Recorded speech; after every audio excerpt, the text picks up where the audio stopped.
자, 성령 침례와 성령 충만에 대해서 한번 보겠습니다. 침례 그러면 무엇인가에 잠기는 겁니다. 잠기는 겁니다. 침례. 세례는 물을 뿌리는 거고, 충만은 뭡니까? 들어와 있는 것이 가득 차는 겁니다. 성령 충만. 다르죠, 저거 서로 대조적인 단어입니다. 그러니까 불 침례 그러면 지옥에 던져지는 겁니다. 불 속에 잠기는 겁니다. 물 침례 그러면 물 속에 잠기는 거고, 성령 침례는 내가 예수님을 구주로 영접했을 때 성령께서 내 안에 들어오십니다. 그러면 이때 나는 하나님의 몸 안으로 침례되는 겁니다. 잠기는 겁니다. 이게 성령 침례입니다. 그런데 이것이 왜 많은 이단들이 오해를 하는가 하면 사도행전에는 다양한 방법으로 이게 드러나는 겁니다. 성령 충만하면 방언도 하고, 또 어떨 때는 물 침례를 받으면 성령을 받고, 또 어떨 때는 침례를 받았는데 성령을 안 받습니다. 안수하면 또 성령을 받게 되는 겁니다. 다양한 것들이 사도행전에 있기 때문에 오해하는 겁니다. 아, 지금 교회 시대에도 성령 침례를 받으면 방언을 해야 되는구나. 물 침례를 받아야 성령께서 내 안에 들어오시는구나 라고 오해하게 되는 겁니다. 러크만 목사님 이런 사람들에 대해서 단호하게 화 있으리라 그럽니다. 저주받는 겁니다. 그런 사람들은 구원받지 못한 마귀의 자식들이고 수많은 사람들 지옥으로 데려가는 사람들입니다. 충만함은 사도행전 2장 4절에 보시면 한번 볼까요? 여러분, 이 구절을 가지고 지금도 성령 충만하면 방언해야 된다 이러면은 아주 이상한 이단이 됩니다. 지금 성령 충만하면 말씀을 전파하게 됩니다. 방언은 그냥 학원에 가야 됩니다. 학원에. 영어 학원 가든지 스페인어 학원에 가든지 일본어 학원에 가서 배워야지 왜 표적으로서 좀 방언을 지금 하려고 하는 겁니까? 표적은 유대인이 있어야 됩니다. 옆에. 우리나라에 유대인이 있습니까? 그리고 지금 천국 복음을 전할 때도 아닌데 은혜의 복음을 전하는데 왜 그런 방언을 하는 겁니까? 인간들이 이걸 모르는 겁니다. 2장 여기 4절에 보시면 그들 모두가 성령으로 충만하여, 이게 성령 충만입니다. 성령께서 그들에게 발설하게 하신 대로 다른 방언들로 말하기 시작하더라. 이 방언은 이스라엘에게 표적으로 주어지는 겁니다. 이스라엘에게. 여기 또 이스라엘 그러면 영적 이스라엘을 말하고 신천지는 또 새 이스라엘을 말합니다. 그런 거 아닙니다. 여기 말하는 이스라엘에게 표적으로 주어졌다는 것은 야곱의 12아들의 씨들입니다. 육체적인 이스라엘 민족들입니다. 그래서 방언하는 것을 보고 유대인들은 믿습니다. 아, 네가 하나님의 선지자구나. 네 말을 내가 들을게. 이렇게 되는 겁니다. 여기 고전 14장 22절입니다. 오늘 사도행전 2장하고 고린도전서를 계속 보겠습니다. 고전 14장 22절에 보면 그러므로 방언들은 믿는 사람들을 위한 표적이 아니라, 잘 한번 이 구절만 잘 생각해도 거짓 방언에 속지 않습니다. 믿지 않는 사람들을 위한 표적이지만 왜 믿지 않는 사람들의 표적입니까? 안 믿는 사람들 그 언어를 듣는 겁니다. 아, 저 인간이 언어도 모르는데 어떻게 내 나라 모국어로 말을 하지? 이 표적을 보는 겁니다. 안 믿는 사람들이. 이 언어는 믿지 않는 사람들을 위한 것이 아니고 믿는 사람들을 위한 것이라. 이거하고 고전 1장 22절에 보시면 여기서 명확해집니다. 유대인들은 표적을 구하고 헬라인들은 지혜를 찾지만, 표적과 함께 시작된 민족이 유대인이기 때문에 반드시 유대인에게 무엇인가를 말하면서 이건 하나님의 뜻이다, 하나님의 말씀이다 할 때는 표적을 보여줘야 하는 겁니다. 예수님도 표적을 보여주셨습니다. 요나의 표적입니다. 죽으시고 부활하신 겁니다. 누구든지. 그런데 이 구절을 가지고 이제 우리 교회 시대에 적용한다 그러면 대단한 이단이 되는 겁니다. 성령 침례가 방언과 관련이 있다고 말하는 사람들 이 구절을 항상 들어댑니다. 아까 사도행전 2장 4절을. 그래서 성령 충만하면 꼭 방언이 나온다 이렇게 말을 하는 겁니다. 성령으로 침례를 받으라가 아니라 성령으로 충만하여 다른 언어로 말한 겁니다. 아까 사도행전 2장 4절에서 말했던 것은 성령이 충만하면 다른 언어로 말하는 겁니다. 알라깔라말라 이런 말 하는 게 아니고. 그런데 이제 이단들은 이 구절을 가지고 사도행전 2장에 나와 있는 그 구절을 가지고 이것이 두 번째 은혜이고 기름 부음이고 능력을 받는 거라는 거라고 사람들을 가르치는 겁니다. 다 잘못된 겁니다. 이런 일들은 이때 한 번밖에 없었습니다. 사도행전 2장에서만 성령께서 내려오실 때 사람들이 다른 언어들로 말했던 겁니다. 그 이후로는 단 한 번도 이런 일이 없었습니다. 그 왜 그랬을까요? 이제 볼 겁니다. 왜 다른 데는 이런 적이 없었다는 것을. 왜 그랬냐면 예수님께서 성천하시지 않습니까? 이 땅에 내려오셔서 성천하시고 이제 교회 시대가 시작이 되는 겁니다. 성령께서 땅에 내려오시는 겁니다. 그리고 사람이 몸에 들어갑니다. 그리고 그 사람들을 하나님의 몸의 일부로 만드시는 겁니다. 그게 오순절 사건입니다. 다음에는 그런 일이 일어나지 않습니다. 시대가 경륜이 바뀌는 것이기 때문에 오순절 명절할 때 단 한 번 120명의 사도들이 사람들이 성령을 받아서 그런 일이 일어났던 겁니다. 다른 언어로 말하고. 그 위에는 일어나지 않습니다. 그런데 만약에 그때 있었던 오순절의 사건을 지금 교회 시대에도 적용한다 그러면 그것이 이제 이단들이 되는 겁니다. 성경을 사서롭게 해석하는 사람들이 됩니다. 마귀의 가르침입니다, 이게. 디모데전서 4장을 한번 보겠습니다.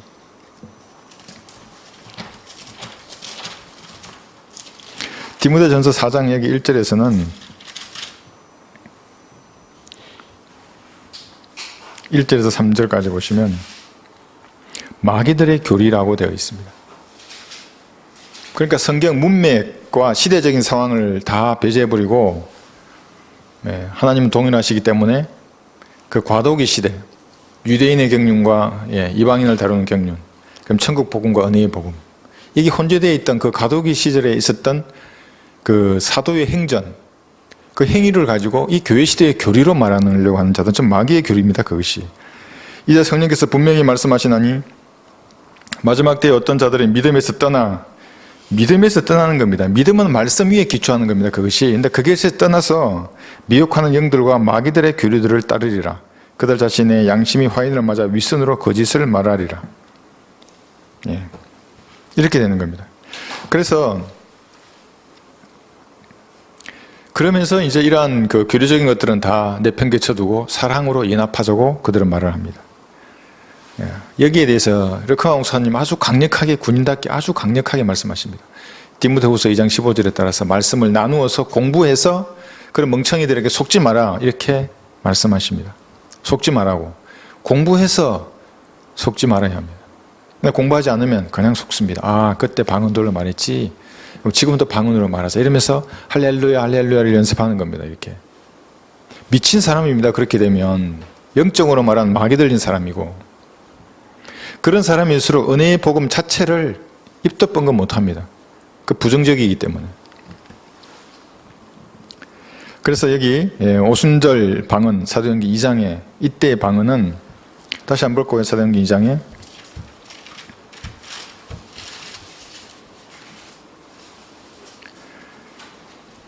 듣는 사람들이 최소 15개 국가 이상에서 온 사람들입니다. 이거 한번 세어보십시오. 다 자기 나라 말로 듣습니다. 사도행전 2장 여기 7절에서 보시면 그래서 그들이 모두 놀라고 이상히 여겨 서로 말하기를 보라, 말하고 있는 이 사람들은 모두 갈릴리 사람이 아니냐? 갈릴리 사람입니다. 모두.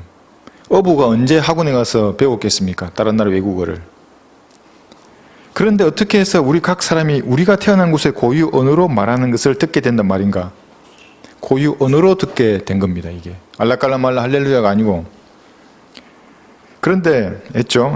파데인과 메데인과 엘람인과 메소피아와 유대와 카파도기아, 폰토와 아시아, 푸르기아와 팜필리아, 이집트와 쿠레네에 가까운 리비아의 여러 지방에 사는 사람들과 로마에서 온 타국인들, 즉 유대인과 유대교로 개종한 자들과 크레테인과 아라비아인들인 우리가 그들이 우리의 언어로 하나님의 위대한 일들을 말하는 것을 듣고 있도다 하니, 분명한 언어가 있습니다. 사도행전 2장에서는. 다른 것이죠.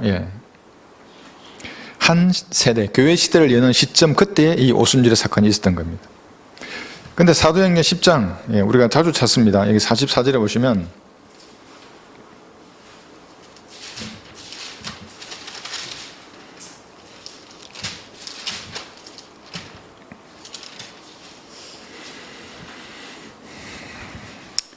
(10장) 44절에는 자, 사도행전 2장 아까 38절에 보면 이제 침례를 받으면 성령의 선물을 받았습니다. 그때는. 그런데 10장에 갔으면 물 침례 없어도 이제 성령을 받는 겁니다.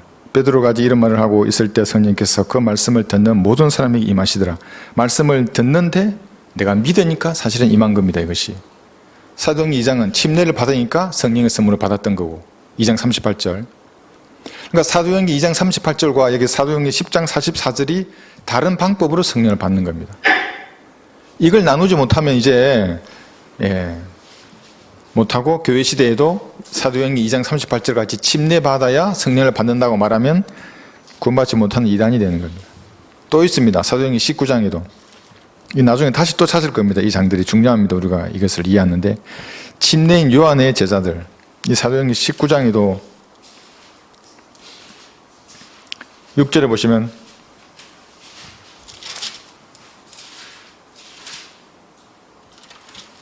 그래야 바울이 그들에게 안수하니 성령께서 그들을 위해 임하시어 그들이 방언들로 말하며 예언하니 이렇게 됩니다. 사도행전 10장에서는 뭐냐면 그 유대인들에게 이제 가르친 겁니다. 베드로가 알았던 겁니다. 물침례를 하지 않아도 성령을 받는구나를 알게 된 겁니다. 그러니까 유대인이 항상 있습니다. 사도행전 2장, 여기 10장도 있었고 19장에도 마찬가지입니다. 19장에는 여기 7절부터 이하로 쭉 나중에 읽어보시면 유대인들이 회당에 있는 겁니다. 그 회당에 있는 유대인들에게 이 방언의 표적을 통해서 사도 바울이 하나님의 보낸 사람이다 알게 하는 겁니다. 이렇게 표적으로서. 그러니까 사도행전에 나와 있는 이 방언의 표적은 전부 유대인이 옆에 있습니다. 거기에. 왜냐하면 유대인은 표적과 함께 시작되었기 때문에. 표적을 보이지 않으면 믿지 않습니다. 유대인들은. 그런데 한국 사람이 계속 유대인에게 표적을 준 이 방언을 구한다는 것은 어리석은 것들입니다. 사람들입니다. 과도기적 상황에서 유대인을 위한 표적이 행해졌습니다. 사도행전에서. 은혜의 복음이 정착된 이후에는 성령을 받거나 또 성령을 충만할 때 방언하지 않습니다. 오히려 담대히 말씀을 선포합니다. 그래서 교회 시대가 시작되는 오순절의 그 특이한 하나의 사건을 가지고 교회 시대 전체를 그 교리로 다 받아들이라 하면은 성경을 공부하지 않는 사람이 되는 거예요. 여기에 보시면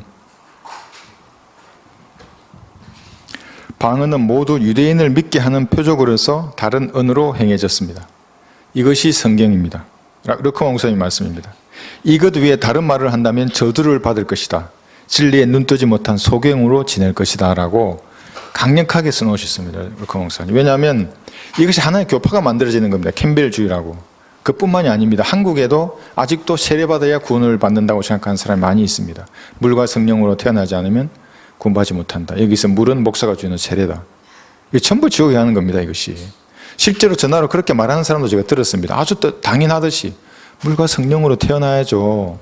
성령은 거듭남이고 물은 목사가 주는 세례나 침례잖아요. 그 뭐부터 참 가르쳐야 할지 그런 사람들은. 그래서 르커 목사님이 이렇게 강력하게 말하는 겁니다. 그들은 이 경험이나 체험을 거절하기를 두려워합니다. 왜냐하면 아까 말씀드린 대로 마약이기 때문에 기록된 말씀을 믿는 것은 너무나 어려워 보입니다. 그들에게. 그런데 경험은 너무나 쉽죠. 그래서 샤머니즘이라고 하는 겁니다. 그 무당들이 경험을 못 부리는 겁니다. 뭔가 영이 자기를 끌어내는 겁니다. 남은 생을 마귀에게 주는 겁니다. 성경을 읽거나 가르치거나 이해하지 못합니다. 여러분 벽창호 아십니까? 벽창호. 사실은 그들은 벽창호 같은 사람들입니다. 아무리 말해도 이해 못합니다. 그들은. 벽창호 같은 남편이나 친구, 선생님, 동료, 또 군대의 전우 참 힘듭니다. 주변의 사람이. 말이 안 통하는 겁니다. 그 사람에게는. 마찬가지입니다. 그런 은사주의적인 것에 교리를 내가 받아들이면 기록된 말씀을 믿는 믿음은 벽창호가 됩니다. 그 사람은. 그러나 성령 침례는 오늘날에 우리에게 여전히 적용이 됩니다. 그때와 같이 성령 침례 받으면 무슨 방언을 하고 성령 충만하면 방언을 하고 그게 다를 뿐이지 지금도 우리에게 우리가 예수 영접할 때 우리가 성령께서 우리 안에 들어오시는 것이고 우리 몸이 하나님의 몸 안으로 침례 받는 겁니다. 지금도 있습니다. 다만 두 번째 은혜가 아니라는 겁니다. 한 번 영접한 다음에 또 성령 침례를 받아야 된다. 이게 아니라는 겁니다. 토레이, 무디, 피니 이분들도 기름 부음에 대해서 말을 했습니다. 그러니까 사람들이 이 사람들도 기름 부음을 말하는 거야. 우리도 구원 받았지만 또 한 번 기름 부음을 받아야 돼. 이렇게 주장합니다. 그 사람들이. 근데 그분들이 말한 것은 뭐냐면 어떤 특정한 일에 대한 기름 부음입니다. 이게 무슨 말이냐면 우리 교회를 보시면 됩니다. 우리 교회가 하는 일에 하나님의 기름 부음이 없으면 일을 못합니다. 르커만 목사님의 그림 전도지를 전 세계로 보냅니다. 지금 우리가. 근데 우리보다 교회를 20년 이상씩 다 먼저 한 교회들이지 않습니까? 왜 그들은 시도조차 하지 못했을까요? 기름 부음이 없으면 손도 못 댑니다. 그것은. 필요한 사랑과 환경, 물질을 하나님께서 보내주시는 겁니다. 그리고 그것이 번역이 되어서 필요한 곳으로 가게 하는 겁니다. 기름 부음이 없이는 손도 대지 못합니다. 이 은혜의 복음을 전파하는 이 일에 있어서는. 다른 거는 됩니다. 돈도 주고 건물도 주고 사람들도 다 줍니다. 그들에게. 그런데 은혜의 복음을 전파하는 이 일에는 손도 못 댑니다. 우리는 6개월 됐습니다. 그런데 이 일을 하는 겁니다. 20년 됐는데 왜 못하는 겁니까? 기름 부음이 없기 때문에 못하는 겁니다. 그래서 뭐 어떤 교회 보니까 이제 미국에 있는 교회도 보니까 일본어하고 중국어 합니다. 막 이렇게 한다고. 우린 벌써 했습니다. 한 5년 전에. 그러니까 전투를 하더라도 군대 훈련시킬 때 태권도부터 시키는 겁니다. 그리고 내 개인 학위를 조작하는 법을 다루고 공용 학위를 다루는 겁니다. 그 다음에 포병입니다. 그러니까 가까운 곳에서부터 먼저 헤쳐나가는 겁니다. 태권도를 잘할 수 있어야 되는 겁니다. 복음 전파도 마찬가지죠. 그래서 우리는 북한에 전했고 복음을 일본이나 중국이나 러시아로 보낸 겁니다. 대만에도 갔습니다. 대만에도. 그 다음에 그 이외의 국가로 나가는 겁니다. 독일부터 해서 스페인부터 해서 이제 점점 더 퍼져 나가는 것입니다. 하나님의 기름 부으심이 있기 때문에 이런 일을 하는 겁니다. 이런 기름 부음에는 그리설교와 개인 기름도 마찬가지입니다. 무슨 방언을 하고 랄랄라 하는 게 아니라 이런 하나님의 기름 부음이 있으시면 거리의 형제들이 어느 순간에 외칩니다. 그건 절대 여러분이 강요해서는 안 됩니다. 그리스도가 하세요 형제 이런 말 하면 안 됩니다. 왜냐하면 그건 부담으로 작용하기 때문에. 저도 개인적으로 만날 땐 그런 말 하지 않습니다. 그냥 교제하는 거고 강단에서는 제가 외칠 수 있습니다. 그렇게. 그리고 특정한 행제를 말해도 안 됩니다. 저는 다만 하나님 앞에 기도하고 말씀으로 양육해서 그 행제가 하나님과 그 행제가 결단하는 겁니다. 내가 외쳐야겠다. 확신 들면 기도하고 하나님 주신 확신으로 나가는 겁니다. 그래야 그게 유지도 됩니다. 내가 이제 하라고 뭐 안 하면 뭐 혼내줄 것처럼 이래가지고 무서워서 했다. 그 몇 주 나가겠습니까? 안 되는 겁니다. 그래서 하나님께서 기름 부어주셨기 때문에 은혜의 복음이 갈수록 전파가 되는 거고 그리스도가 하는 거고 이 개인 구령하는 겁니다. 4,600명입니다. 카운트한 지 우리가 이제 4월 말부터 중순부터 카운트했는데 그런 교회가 없습니다. 대한민국에는. 기름 부음은 이렇게 어떤 특정한 일에는 있지만 개인에게 구원을 받고 나서 다시 성령께서 또 한 번 더 들어가야 한다? 그때 들어가는 영은 성령이 아니라 마귀입니다. 그래서 빈들의 마른 풀같이 시들은 나의 영혼 봄비로 내리는 성령 내기도 주옵소서. 내가 받았는데 구원을 또 달라고 그래. 그러니까 무슨 감정적인 체험이나 느낌을 원하는 겁니다. 그러니까 그 마약이 또 그리운 겁니다. 그게. 그럼 막 기쁘고 막 난리 납니다. 그게. 그런데 그런 사람이 진짜 그게 성령이 충만하면 토요일 날 나가야죠. 이제 가서 서 있기라도 해야지 이렇게. 근데 토요일 날 다른 거 하고 무슨 복음 전파하고 전혀 상관없는 커피나 나눠주고 그거 앉아서 그건 기름 부음이 아닙니다. 그렇다면 성령 측면은 무엇인가? 사실은 뭐 간단히 설명할 수도 있는데 우리 교재에는 참 아주 다양하게 설명을 해놓으셨습니다. 특히 르커 목사님은 공부하지 않으면 그 멍청이 열간이들에게 당한다. 반드시 공부해서 두 번째 은혜가 아니다. 우리 모두가 구원 받을 때 이미 성령 침례를 받았고 하나님의 몸의 지체가 되었다. 이렇게 강조를 하고 있습니다. 그러니까 여러분 7 신비 책을 제가 읽으라고 강조를 하는 겁니다. 뭐 신비한 이런 게 아니라 하나님 7으로 일하시는 겁니다. 그래서 7 신비, 7 부활, 7 침례 이에 대해서 여러분 한번 보시면 좋습니다. 한 일주일이면 읽으실 수 있을 겁니다. 그 중에 7 침례 중에 영적인 침례가 있는 겁니다. 이것이 성령 침례입니다. 큰 그림은 이제 그러셨죠. 그래서 7으로 일한다는 것을 한번 읽어보시고 사실은 거기서 시작이 됩니다. 그걸로 모든 이단을 다 가릴 수 있습니다. 그 중에 영적인 침례가 있는데 영적으로 우리가 하나님의 몸의 일부가 되는 겁니다. 이게 성령 침례입니다. 그러면 그 사람의 몸이 성전이 되는 겁니다. 교회 건물이 아니고. 사도행전의 가독이 때와는 다릅니다. 지금은 교회 시대의 마지막입니다. 곧 대환란입니다. 우리 휴거되면. 사도행전은 가독이었죠. 그죠? 근데 그것을 지금 이 시대의 교리로 이제 적용하면은 여러 가지 문제가 나오는 겁니다. 베드로처럼 사도행전 2장의 베드로는 막 물 침례를 받으라 그랬다가 10장에서는 믿음으로 구원을 받네? 베드로가 말하는데 성령을 받아버리는 겁니다. 이 다릅니다. 이것이. 그런데도 계속 사도행전 2장의 오순절의 방언만 말하면 이게 멍청한 인간이 되는 겁니다. 그것을 우선 정확히 알아야 됩니다. 그러니까 성령께서 그때는 처음 오셨던 때고 지금은 2000년이 지난 때입니다. 당연히 다르죠. 처음으로 오셨던 그때하고 지금하고 어떻게 교리가 같을 수 있습니까? 그리고 그때는 아직 천국 복음이 남아있던 때인데 사도행전 7장까지는. 그러니까 가독이 때와 지금은 다르다는 것을 우리가 먼저 명확하게 알아야 됩니다. 한번 내 안에 들어오신 다음에 성령이 충만해지면 어떻게 됩니까? 말씀을 깨닫는 겁니다, 이제. 이제 그게 열리는 겁니다. 여러분 이제 아실 겁니다, 제 말의 의미를. 그러니까 제도화된 교인들은 그걸 깨닫지 못하면서도 안다고 말하고 있는 자입니다. 개혁성경 읽어보면 압니다. 오늘 저는 한글 김제 성경 읽었는데 개혁성경 나중에 여러분 예전에 보셨죠? 이해 불가능합니다, 그거는. 둘이 뭉실하게 그냥 기술해 놓은 겁니다, 그 책들은. 이 교리를 깨달을 수 없습니다. 깨닫지 못하기 때문에 은혜의 복음을 못 전하는 겁니다. 복음을 못 전하는 사람은 사실은 하나님과 무관한 사람입니다. 깨달으면 그게 나오게 되어 있습니다. 내가 확신하지 않습니까? 죄와 심판과 보혈의 능력을 확신한다 말하게 되어 있습니다. 성경적으로 알면. 베드로, 스테판, 바울, 사도들처럼 전하는 겁니다. 소망을 땅에 두지 않습니다. 지난주에 치약뚜껑 얘기했죠, 머리 박을 때. 다 그런 사람들입니다. 땅에 머리를 박고 있는 사람입니다. 너무나 아파합니다. 치약뚜껑은 머리 박으면 아프죠. 성경 말씀을 깨달지 않기 때문에 이 세상과 씨름하다가 가는 시간 다 보내는 겁니다. 얼마나 고통스럽습니까, 세상이. 그러나 우리는 이런 사도들처럼 전하고 또 전하는 겁니다. 전파하다가 어느 날 파리처럼 죽어야 한다면 회피하지 않는 것입니다. 성경들에 없는 그리스도인들은. 그게 오히려 더 쉬울 수도 있습니다. 그리스도인의 삶을 24시간 360을 지속하는 것보다 순교해야 할 그 자리에서 그대로 죽는다면 쉬운 일입니다. 어쩌면. 우리 믿음의 선진들은 그렇게 했습니다. 로마서 6장 3절을 한번 보겠습니다. 그런데 이단의 교리는 아주 집요합니다. 성경 단어를 교묘하게 바꾸고 단어를 첨가시킵니다. 에덴에서부터 첨가했습니다. 빼고 단어를 첨가하고 변개시키고 하는 작업들을 꾸준히 하는 겁니다. 로마서 6장 3절에 보시면, 자, 로마서 여기는 물이 없습니다. 물. 그냥 침례라는 단어만 나옵니다. 근데 여기 침례를 물침례라고 하고 물자를 추가하면 성경을 변개한 파괴자가 되는 겁니다. 6장 3절, 예수 그리스도 안으로 침례받은 우리가, 예수 그리스도 안으로 침례받았습니다. 잠긴 겁니다. 예수님의 몸의 일부로. 그의 죽으심 안으로 침례받은 것을 알지 못하느냐. 이건 또 무슨 말입니까? 몸의 일부가 된 것은 알겠는데 죽으심 안으로 침례된 겁니다, 여러분.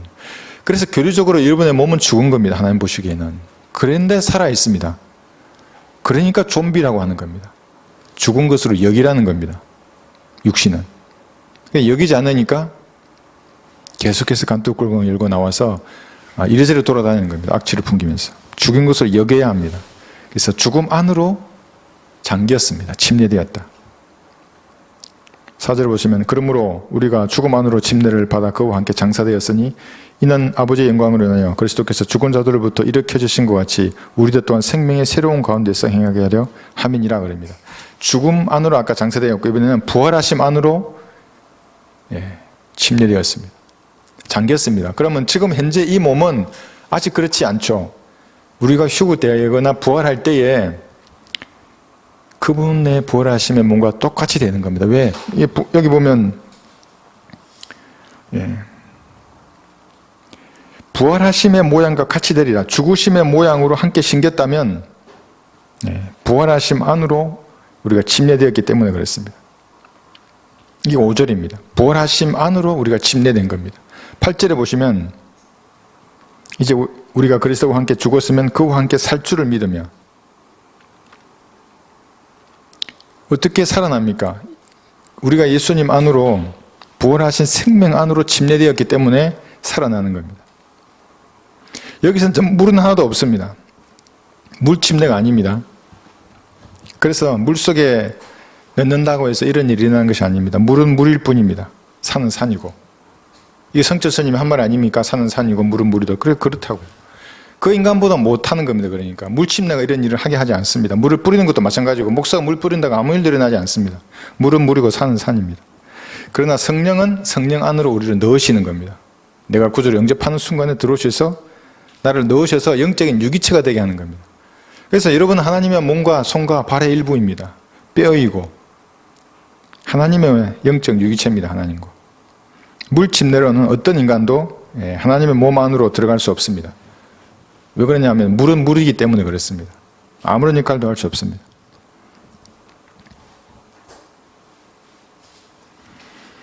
자, 여기 사도행전 8장을 보겠습니다.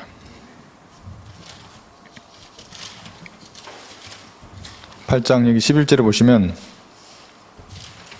사도행전 2장과 같은 일이 이제 일어나지 않습니다. 8장 11절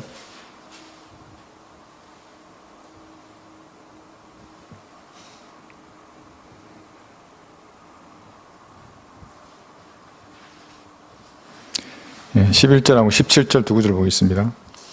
그들이 그에게 주의를 기울인 것은 오랫동안 그가 마술로 사람들을 매혹시켰기 때문이라.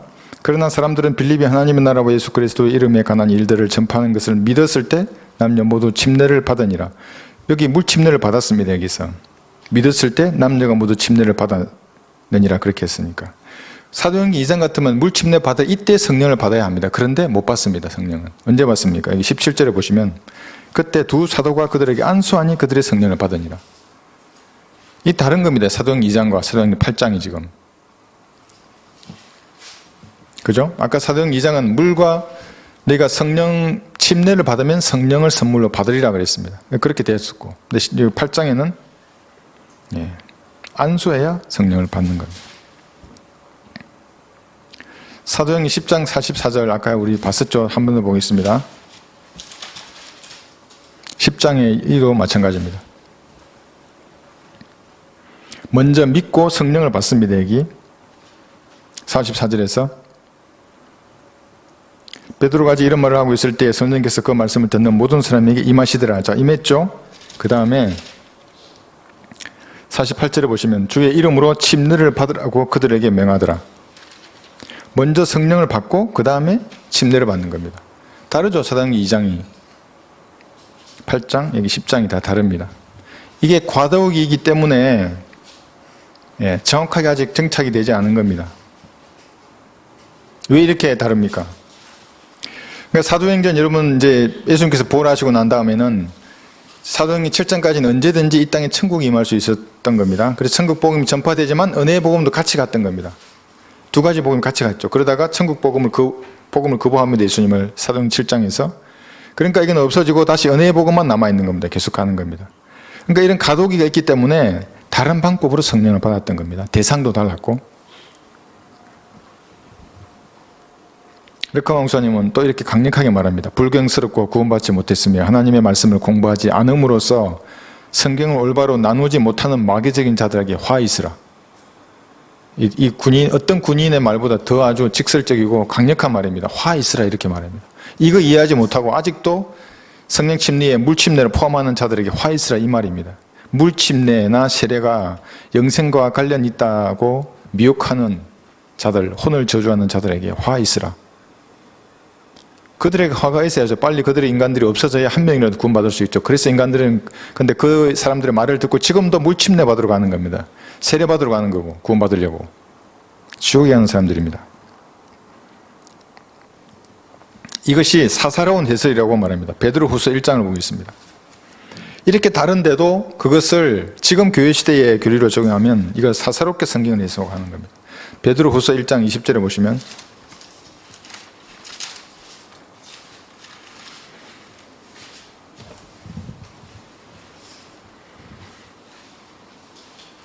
그러니까 어떤 말씀에 이 문맥이 누구를 대상으로 쓰여졌는가, 역사적인 적용이 어떻게 되고 예언적으로는 누구에게 적용되는가 하는 이중 적용을 알아야 됩니다. 어떻게 할 수 있는가? 공부해서만 알 수 있습니다. 그래서 말씀을 공부하라 그러는 거예요. 공부하지 않으면 얼간이들에게 속습니다. 여러분들이 납치됩니다. 어느 순간에는. 그쪽에 가 있는 겁니다. 저게 옳은 것 같아. 줄 잘 서야 된다고 제가 얘기했죠. 엉뚱한 곳에 줄 서 있는 겁니다. 먼저 이것을 알지니 성경의 어떤 예언도 사사로운 해석에서 나온 것이 아니니 예언은 예전에 사람의 뜻에서 나온 것이 아니요 오직 하나님의 거룩한 사람들이 성령의 감동을 받아 말한 것이니라. 말했는데 그 중에서 이게 기록된 것들입니다. 꼭 필요한 것들만 여기 기록되어 있습니다. 이것을 공부해야 합니다. 그렇지 않으면 이제 지금부터 예를 들어보겠습니다. 이렇게 속습니다. 요한복음 3장 펴보겠습니다. 요한복음 3장 여러분 읽어보시면 와 어떻게 말씀을 이렇게 이 아름다운 문장으로 하나님께서 기록하시고 또 이렇게 한글로 번역하셨는가 참 제가 많이 감탄합니다. 이 3장의 구성을 가만히 이제 살펴보면. 근데 3장 여기 요한복음 3장 6절에 위대한 결론을 내는데 요한복음 3장 1절부터 16절까지는 물이란 단어는 없습니다. 아니, 그러니까 물을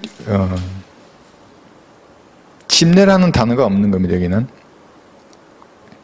물은 있지만 3절에서 6절 한번 보겠습니다. 요한복음 3절에서 6절을 보시면 여기는 침례라는 단어가 없습니다. 물이 나옵니다. 이게 물.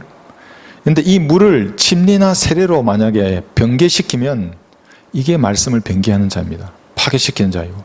그러니까 목사한테 끌고 와서 계속 침례 받으려고 그러고 신부한테 데리고 와서 세례 받으려고 하는 겁니다. 아니라고. 그게 물이라고. 왜 자꾸 거기다가 물을 침례로 바꾸거나 추가시키냐고. 이게 보십시오. 여기 제일 많이 지옥에 보내는 성경 구절입니다. 이게 마귀의 자식들. 예수께서 대답하시기를 진실로 진실로 내가 너에게 말하노니 사람이 물과 성령으로 태어나지 아니하면 하나님의 나라에 들어갈 수 없느니라. 침례와 성령이 아닙니다. 세례와 성령도 아니고 엄마 뱃속에서 양수에서 태어나는 그 물입니다. 물로 태어나는 겁니다. 한 번. 그 다음에 영접할 때 성령이 들어오는 겁니다. 거듭남. 그게 성령으로 태어나는 겁니다. 6절에서 잘 설명하고 있습니다. 육신으로 난 것은 육이요. 그래서 이게 물로 태어나는 게 육으로 태어나는 겁니다. 성령으로 난 것은 영이니라. 이렇게 명확한 성경 구절을 바꿔버리는 겁니다. 우리 여기 제자 무슨 성강교회인가 거기 다니던 교인 한 명 와가지고 그런 얘기 했지 않습니까? 성경 구원은 뭐 이루어 가는 것이고 이 물과 여기 성령 물이 세례인 것처럼 얘기하고 저하고 어떤 인간 또 전화 와서도 자꾸 세례를 얘기하고 그냥 물로 태어나는 겁니다. 엄마 뱃속에서. 아니 엄마 뱃속에서 한번 태어나야 하늘 나라로 가든 지옥으로 가든 갈 거 아닙니까? 안 태어난 인간이 어떻게 지옥이나 하늘 나라를 갈 수 있습니까? 그래 한번 태어나고 또 태어나야 된다 이 말을 지금 하고 있는 겁니다. 로마서 1장에서 12장까지도 마찬가지입니다.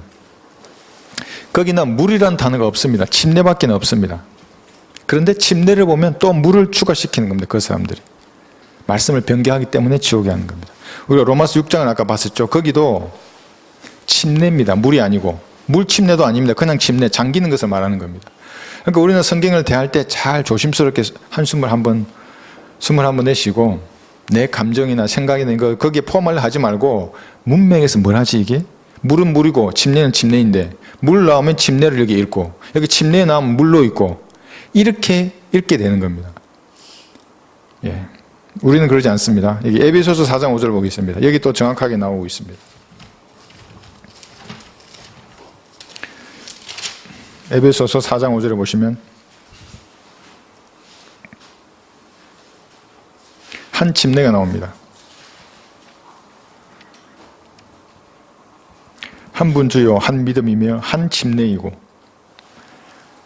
한 침례입니다. 이 침례가 뭐냐면 이게 물 아닙니다. 또 침례 넣으면 물 침례 이게 아닙니다.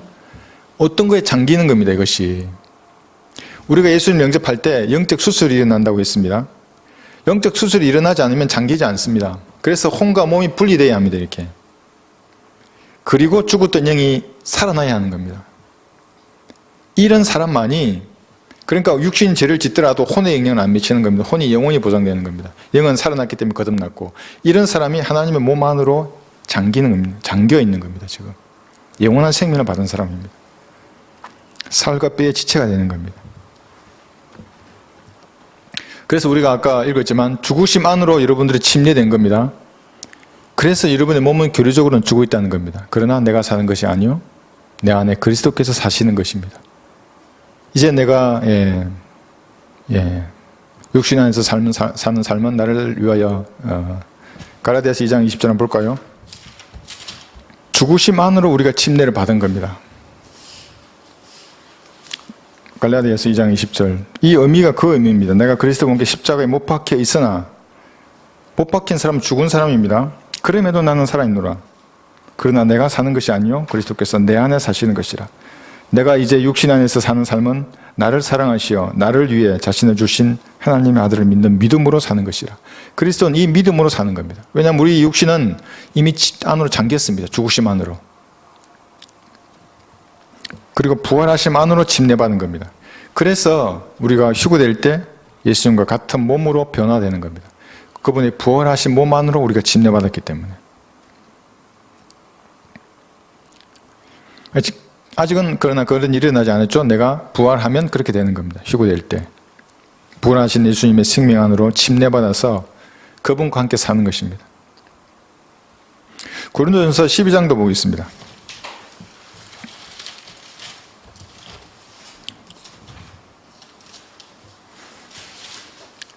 여기 또 마시는 것이 나오는데, 마신다고 하니까 또 물이라고 생각하면 안 됩니다, 여기서. 그러니까 이 문맥을 잘 봐야 합니다. 그래야 은사주의자들이 속지 않습니다. 유대인이나 이방인이나 어떤 사람이 저한테 전화 와가지고 또 그냥 그건 그렇게 기록해 놓은 거지. 뭐 지구의 사람을 유대인과 이방인으로 나눈다고? 뭐 그런 게 어디 있어? 아니, 성경이 명확하게 말하는 겁니다, 이게. 유대인과 이방인과 하나님의 교회로 나누는 겁니다. 유대인 있으면 야곱의 12아들이 씨입니다, 이게. 그 외에 모든 민족은 이방인이고 둘 중에서 구원받으면 하나님의 교회가 되는 겁니다. 하나로 됩니다, 둘이. 대환란 때는 이 또 나눕니다. 그때는 우리는 올라가고 없으니까. 지금은 하나가 될 수 있습니다, 예수님의 피 안에서. 그 중에서 종이나 자유인이 있습니다. 있더라도 구원받으면 한 성령에 의하여 우리 모두가 한 몸 안으로 침례를 받는 겁니다. 예수님의 몸 안으로 들어가는 겁니다. 또 모두가 한 성령 안으로 마시게 되었느니라. 물이 아닙니다. 물 마신단 말이 아닙니다. 이게 침례탕에 들어갈 때 물 마신다 이런 얘기도 아니고, 물 뿌릴 때 마시게 된다는 것도 아니고, 내가 구원받을 때 성령께서 들어오시는 겁니다. 마시게 되는 겁니다. 그리고 내 몸이 이제 들어가는 겁니다. 하나님의 몸의 일부로. 물과 상관없는 구절입니다. 로마서 6장, 요한복음 3장, 에베소서 4장이 마찬가지로 물, 침례 이것을 문맥에서 말하는 걸 여러분들 잘 이제 이해해서 그런 이단들에게 속지 말아야 합니다. 가장 사악한 행위 중에 하나를 르코마 목사님은 이것에 두고 있습니다. 물침례나 물세례로 구원받는 거. 물 뿌리지 않습니까? 유아세례 한다고. 엄마 아빠들이 아주 예쁘게 옷 입고 나오고. 엄마 아빠는 왜 그렇게 예쁘게 옷을 입고 오죠? 아이가 세례 받는데. 유아세례 준다고 애도 예쁘게 옷 입고 나와요. 예쁘게 차리고 이게 나오면 분위기는 좋죠. 음악도 아주 이렇게 아주 좋은 음악을 틀고, 거기에 거룩한 보이는 목사가 이제 세례 뿌리나요? 내 사진도 봤어요, 보니까. 막 기다리면서 기도하면서 뭐라 하고. 사악한 행위입니다, 그게. 아무 일도 일어나지 않습니다. 그렇게 아이에게 물 뿌린다고 아이가 무슨 복을 받는 것도 아니고, 뭐라 합니까, 유아가. 반성경적인 겁니다. 자신을 저주하는 겁니다. 카톨릭의 누룩을 실행하는 겁니다, 그것이. 왜 프로테스탄트라고 하는 자들이 그런 누룩을 실행하는 것입니까? 사악한 배교 행위, 1500년간 로만 카톨릭에 의해서 저질러졌는데, 지금 이 교회 시대에 제도화된 교회들이 그것을 답습하는 겁니다. 우리는 이것을 정확히 알아서 이런 것들에 속지 말아야 되겠습니다. 그래서 여러분들은 하나님의 몸의 일부인 겁니다. 그래서 이런 자유함을 다 가지고 있습니다. 자, 그럼 어떻게 해야 되는가? 이 답은 명확합니다. 하나님을 기쁘시게 해드리는 일을 하는 겁니다. 여러 가지 상황에 보면 불미스러운 일이 많이 있습니다. 육신적인 단점도 있고, 또 여러 가지 상황을 보기에 좋지 못한 상황도 있을 수 있습니다. 그러나 그런 것은 하나님께 맡기는 겁니다, 기도로. 그럼 지혜를 주시고 용기를 주십니다. 영령을 주십니다, 그게. 맡기지 못하니까 내가 불안해하는 겁니다. 그 성령 침례를 공부했다 그러면 내가 하나님 몸의 일부이구나. 하나님 나를 귀하게 다루시는구나. 모든 문제를 자백하고, 하나님이 내가 기쁘시게 해드리기 위해서 무언가를 하려고 할 때 일이 일어납니다, 이제. 한번 해보십시오, 이게. 신학적으로 이론을 많이 하는 게 중요한 게 아닙니다. 하나님이 여러분과 똑같은 인격을 가지신 분이지 않습니까? 만나는 겁니다, 골방에서. 여러 가지 불미스러운 것이 있더라도, 나 약점부터 해서 많이 있더라도 다 주님께 아뢰고, 씻어야 할 것이 있으면 보혈의 피로 다 씻어내고, 그리고 무슨 일을 합니다, 그리스도인들. 반드시 응답하십니다, 그러면. 그러니까 우리는 마귀의 교리가 없기 때문에 하나님의 교리를 우리는 다 배우고 있지 않습니까? 내 양심에 거리끼는 도덕적인 부분들, 그런 게 있으면 다 자백하는 겁니다. 그리고 내 소원을, 마음의 소원을 하나님께 아뢰는 겁니다. 그러면 무슨 일을 해냅니다. 이런 지금 우리 일에 기름 부음을 하나님께 부어주셨는데 이 일을 감당하게 하는 겁니다. 편집하게 하고. 그거 보통 일이 아닙니다. 하나님의 사에게 뭔가를 한다는 것이. 그리고 외국에서도 우리 전도지 이렇게 번역해서 이렇게 하나라도 더, 한국과라도 더 이제 전달하려고 하고 이런 일이 일어나는 것입니다. 그래서 여러분들 개인적인 문제가 있으시면 내가 성령 침례를 받아서 내가 하나님의 몸 안에 들어가 있구나. 구원이 영원히 보장되는 겁니다. 그런 하나님과 교제하시면서 하나님을 기쁘시게 해드리는 여러분들 되시기를 바랍니다. 자, 오늘 여기까지 공부하겠습니다.